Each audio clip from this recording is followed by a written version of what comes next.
હળદળ ગામે ખેડૂતો અને પોલીસ વચ્ચે સર્જાયેલા ઘર્ષણના સુરેન્દ્રનગરમાં ઘેરા પ્રત્યાઘાતો પડ્યા છે. કરદા મુદ્દે વિરોધ નોંધાવી રહેલા 85 જેટલા ખેડૂતો સામે ગુનો દાખલ કરવામાં આવ્યો છે. 85 જેટલા ખેડૂતો હાલ જેલમાં છે. ત્યારે સુરેન્દ્રનગરના ખેડૂતોએ દિવાળી પર્વમાં ફટાકડા અને મીઠાઈનો ત્યાગ કરી પોતાનો વિરોધ વ્યક્ત કર્યો છે. ખેડૂતોના નાના નાના દીકરાઓ પણ ફટાકડાથી દૂર રહ્યા છે. ત્યારે ખેડૂતો જેલમાં છે ત્યારે ખેડૂતોના બાળકોએ દીવડાઓ પ્રગટાવી એક દીવો ખેડૂત માટે સંકલ્પ કરી દિવાળીના પર્વની ઉજવણી કરી છે.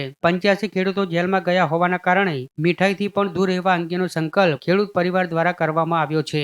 કરપડા પરિણામ અને 85 જેટલા નિર્દોષ ખેડૂતોને ખોટી FIRમાં જેલમાં પૂરેલ છે. તેઓની દિવાળી જેલમાં છે. તેઓના સમર્થન માટે હું એક દીવો કરું છું. તો બધા ખેડૂતો મિત્રોને મારે એટલી અપીલ છે કે આ દિવાળીએ તમે એક દીવો વધારે કરીને આ નિર્દોષ ખેડૂતોને સપોર્ટ કરો. આઈ સપોર્ટિંગ આમ આદમી પાર્ટી.